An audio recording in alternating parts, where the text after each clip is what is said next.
Bien le bonjour à tous et à toutes. Aujourd'hui, on se retrouve pour l'histoire d'une des figures mythiques de la conquête de l'Ouest.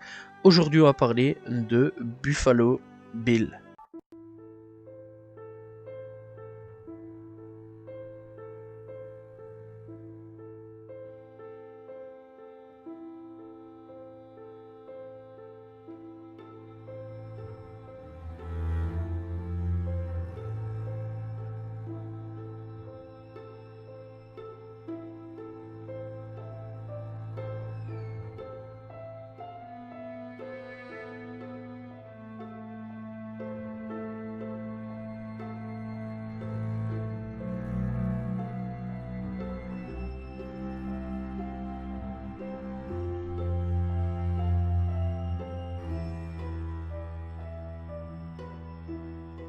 Buffalo Bill, de son vrai nom Williams Frederick Cody, né le 26 février 1846 à Leclerc dans le territoire de l'Iowa, mort le 10 janvier 1917 à Denver dans le Colorado.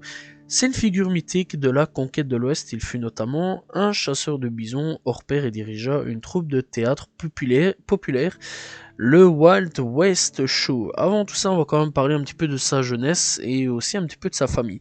Alors, son père, il s'appelle Isaac Cody, et il est originaire de la région de Toronto au Canada, tandis que sa mère, Mary-Ann Bowsell Laycock, est native du New Jersey, non loin de Philadelphie. Bref, en 1853, Isaac Cody vend sa propriété du comté de Scott dans l'Iowa pour 2000 $. C'est quand même beaucoup à cette époque-là. Bref, donc la famille déménage à Fort Leavenworth dans le Kansas, anti-esclavagiste à ce moment-là. Voilà, donc c'est vrai qu'il y a eu des périodes assez brossons à ce niveau-là, assez sombres donc aux États-Unis. Donc il y a eu un territoire anti-esclavagiste et un autre où c'était l'esclavage. Voilà, bref, tout ça c'est un peu compliqué. Bien sûr, j'imagine que dans le futur on en parlera. Alors, Isaac est blessé par ses adversaires après un discours lors des événements qui précèdent la guerre de sécession et il finit par en mourir en 1857, excusez-moi. Bref, donc, le jeune William Frederick Cody est soldat pendant la guerre après une vie aventureuse, commencée à 14 ans où il participe aux guerres indiennes. En tant qu'éclaireur et au développement du Pony Express, il rentre donc dans la légende grâce à l'écrivain Ned Buntline qui raconte ses aventures. Son nom en langue indienne Sioux était Paaskia, traduction cheveux longs. Bref, alors, eh bien, encore une fois, c'est quand même une personne, une figure emblématique, encore une fois, de l'ouest de l'Amérique. Buffalo Bill, de son vrai nom, encore une fois, William Frederick Cody, mais ça, on en a déjà parlé. Bref, donc, eh bien, à l'âge de 11 ans, il devient messager à cheval au Kansas pour la compagnie du convoi de chariots, qui deviendra plus tard Russell Major and Waddell, commanditaire du Pony Express, avant même d'avoir 20 ans. Il est reconnu comme étant un excellent chasseur et il s'est déjà illustré au combat en combattant donc les Indiens. Après avoir combattu pendant la guerre de sécession de 1861 à 1865, il travaille pour l'armée des États-Unis en tant qu'éclaireur civil et estafette à Fort Ellsworth au Kansas de 1866 à 1867. En 1866 et 1868, il chasse les bisons pour nourrir les équipes qui construisent le chemin de fer dans l'Union Pacific Railroad. À cette époque, il abat environ, de ce que l'on peut comprendre, 4280 bisons et se fait rapidement une réputation de meilleur chasseur de bisons des grandes plaines. Alors, il y a un petit truc à savoir. Bon, j'imagine déjà d'avance que aujourd'hui, ça se ferait pas. Beaucoup de gens seraient sûrement dégoûtés, on va pas se mentir. Mais son surnom provient du fait en fait qu'il fournissait en viande de bison les employés du chemin de fer Kansas Pacific Railway. Enfin bref, donc voilà, et qu'il gagna donc un duel contre Bill Comstock en tuant 69 bisons contre 48 en une journée. Ils furent juste abattus pour le prestige des chasseurs. Et le bison consommé par ailleurs ne furent dépecés que de leurs flancs, n'étant pas en contact avec le sol, évitant ainsi aux chasseurs de se fatiguer à les retourner. Bref, j'imagine aujourd'hui que ça ne passerait clairement pas, sachant en plus aujourd'hui dans l'époque un peu où on vit, bref, ce genre de choses ne passerait clairement pas, ce qui paraît tout à fait logique, et en plus de ça, ils auraient quand même pu déplacer donc les cadavres pour pouvoir donc le dépecer complètement, ce qui n'a pas été fait, ce qui est plutôt, on va pas se mentir, un gâchis quelque part, donc voilà, et bah, ils ont clairement abattu plein d'espèces pour pas grand chose en fait.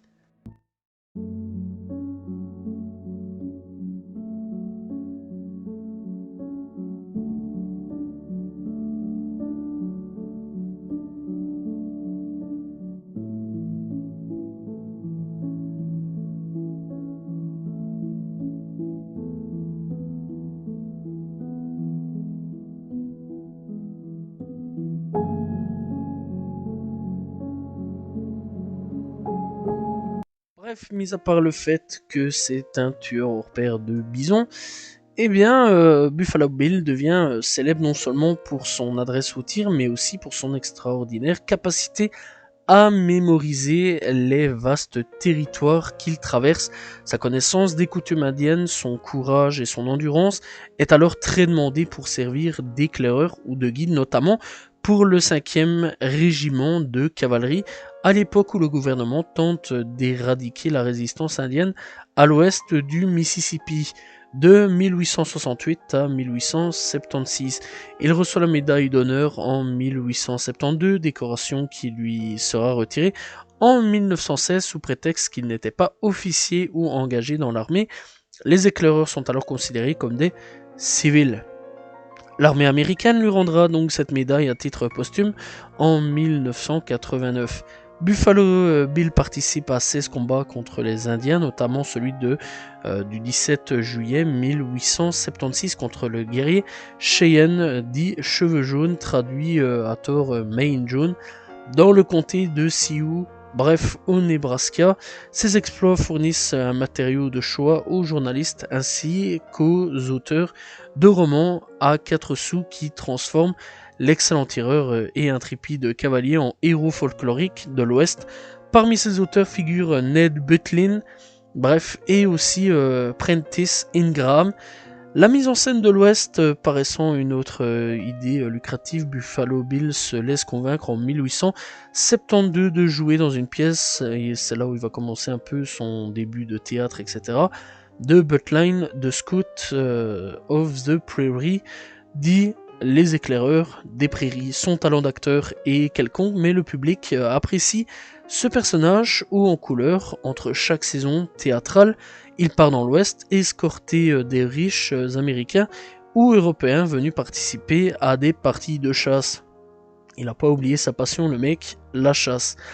En 1883, Buffalo organise sa première représentation du Wild West Show, un spectacle sur l'Ouest sauvage avec une chasse au bison.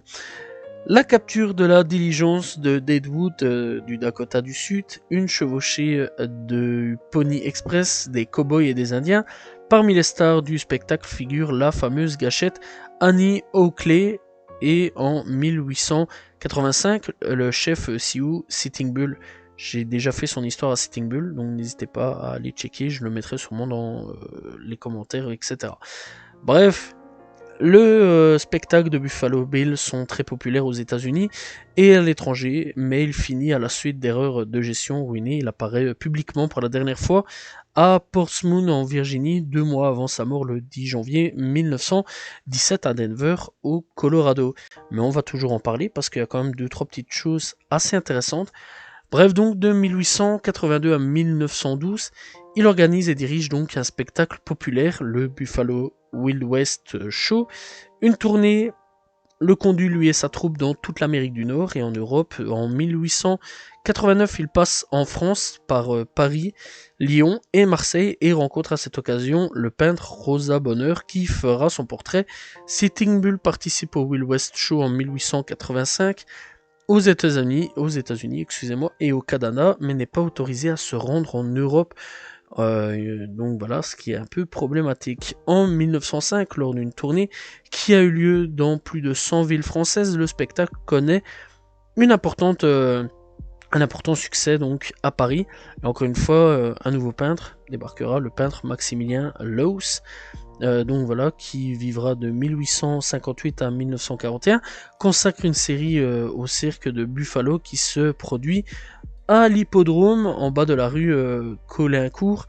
Le garçon vaché, habillé alors à l'hôtel Terrasse La Cavalerie de sa troupe, participe donc de façon remarquée au cortège du carnaval de Paris sorti par pour l'ami Carême. Le spectacle sera présenté au pied donc, de la Tour Eiffel et attirera 3 millions de spectateurs. C'était un spectacle étonnant pour l'époque, destiné à recréer l'atmosphère de l'Ouest américain dans toute son authenticité.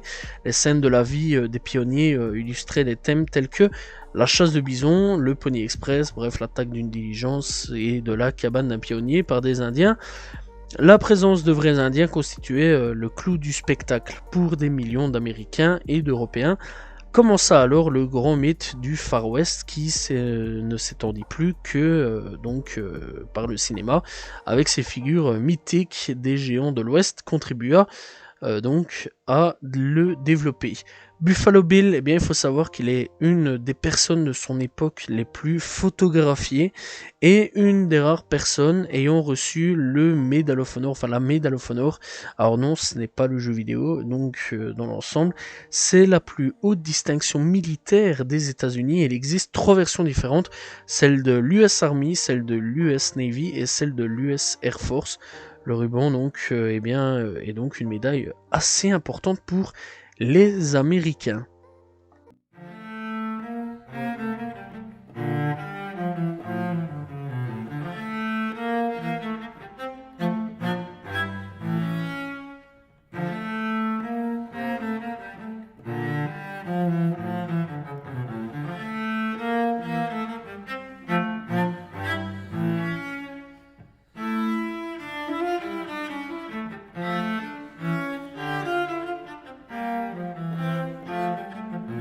Bref, alors ayant déjà parlé un petit peu de son décès, on va parler un petit peu de la légende qu'il a un petit peu fournie derrière lui. Alors dans l'ensemble, il faut savoir quand même qu'il y a quand même pas mal de choses sur lui. Alors le chapeau, Stanton et le bandana et la chemise du cowboy ont été popularisés par Buffalo Bill alors que tous les garçons vachers n'en portaient pas.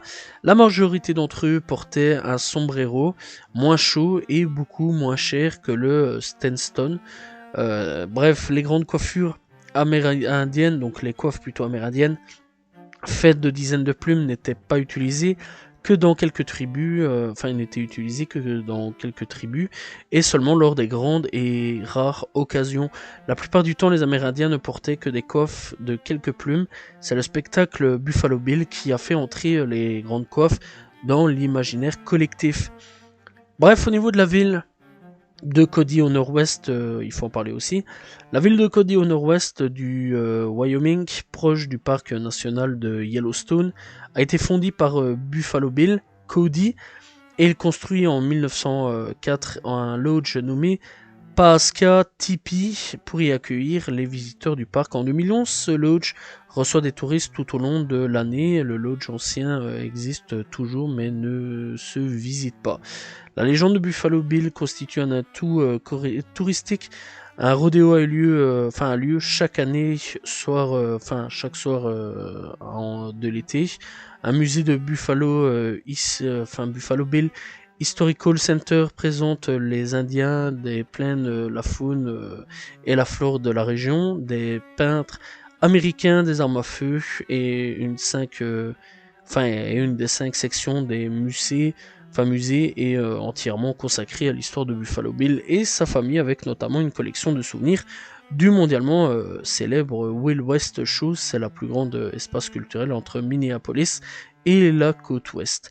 Alors il faut savoir aussi qu'il y a quand même pas mal de films à son actif. Donc le premier film montrant des Indiens américains est un film pour kinétoscope datant de 1884 et montre des Indiens du Buffalo Bill West Show, encore une fois exécutant une danse. Le premier film montrant un cowboy eh bien, est également un kinétoscope de 1994, de 1894 plutôt, et ce garçon est donc également acteur au Buffalo Bill West, donc voilà, et il exécute un rodéo. Bref, alors il y a quand même pas mal de films à ce niveau-là, et lui aussi il a été comme acteur. Dans l'ensemble, il a fait quand même quelques petits films. Bref, donc Buffalo Bill on Escort, Indian War Council, Buffalo Bill Will West Show, Buffalo Bill Will West Paradise, Buffalo Bill Show Paradise, enfin Parade, Buffalo Bill Will Wait Parade, encore une fois en 1900 et 1901, donc voilà, il y en a deux de parade. Buffalo Bill Will West Show en 1902, Buffalo, enfin encore une fois, Buffalo Bill Parade, puis après Buffalo Bill Will West and Painy Bill Forest, et puis en 1914 The Adventure of Buffalo Bill. Bref, alors comme scénariste, eh bien oui, il a été aussi scénariste. Eh bien, il y a les aventures de Buffalo Bill sorties en 1909. Et en 1914, il y a comme producteur deux films, The Adventure of Buffalo Bill et The Indian Wars. Alors, il faut savoir aussi que, au niveau de ses inspirations, un spectacle équestre permanent est donné à l'honneur des exploits de cette tasse de la gâchette de 1902 à 2020. Oui, voilà, dans le Disney Village de Disneyland Paris. La troupe, oui, à Disneyland Paris aussi, la troupe de ce spectacle participe au cortège du Carnaval de Paris en 1999. Alors au niveau du cinéma, il y a quand même beaucoup de films de lui, voilà, surtout des gens qui donc reprendra le personnage de Buffalo Bill, passant de 1894 à Buffalo Bill, voilà, juste Buffalo Bill, à eh bien 2004 à peu près, avec Hidalgo de Joe Johnson avec J.K. Simpson. Bref, au niveau de la télévision, eh bien, là aussi de 1952 avec les aventures du Far West, jusqu'en 2012 avec Buffalo Bill et la conquête de l'Est. Alors j'imagine sûrement qu'il y en a d'autres qui sont sortis entre temps. Voilà, je le pense. Bref, il y a aussi de la littérature. Voilà, il y a quand même quelques romans pour Buffalo Bill. Une chaîne de restaurants, donc la chaîne de restaurants français Buffalo Grill, tire son nom donc d'une paronomase avec Buffalo Bill. Des bandes dessinées, bien sûr, voilà, mais aussi dans le sport. En 1947, un concours est organisé pour renommer la franchise des Bisons de All-American Football Conference et propriété de James Broyle de la Frontier Oil Company. Le gagnant du concours avait suggéré le nom des Bills en référence à Buffalo Bills Cody lorsque la nouvelle franchise des Buffalo rejoint l'American Football League. En 1960, ce surnom des Bills est adopté par la première équipe professionnelle de football américaine, la ville donc les Buffalo Bills. Alors voilà, c'est à peu près la fin un petit peu de l'histoire de Buffalo Bill. C'est un personnage un peu dérangé au niveau de la chasse, on va pas se mentir, mais un personnage qui a contribué un peu à l'histoire, un peu beaucoup d'ailleurs, à l'histoire donc des États-Unis, et surtout à faire connaître un peu le Far West, les États-Unis, et les Indiens et leurs coutumes, etc. Bon, un peu, j'imagine un peu beaucoup en fait, changé, voilà. Alors, méthode à eux, et pas la vraie méthode des Indiens, ce qui est assez dommage. Vous allez me dire. Bref, donc c'est une personne quand même qui a contribué à faire connaître le Far West, à faire connaître donc l'histoire de certains Indiens, sûrement modifié j'imagine, je n'étais pas là donc je ne peux pas affirmer ce genre de choses, mais clairement c'est une personne eh bien, qui a fait connaître les États-Unis, et surtout eh bien, c'est une figure encore une fois mythique de la conquête de l'Ouest. Voilà, c'est la fin de cette vidéo sur l'histoire de Buffalo Bill. N'hésitez pas à vous abonner, liker, commenter, partager. On se retrouve bien sûr très prochainement pour une nouvelle histoire d'un personnage ou d'une personne en tout cas. Voilà. N'hésitez pas donc à proposer quelqu'un dans les commentaires, on ne sait jamais, ou bien un événement, etc. Voilà. Et on se retrouve bien sûr demain pour une nouvelle vidéo. Salut tout le monde, au revoir.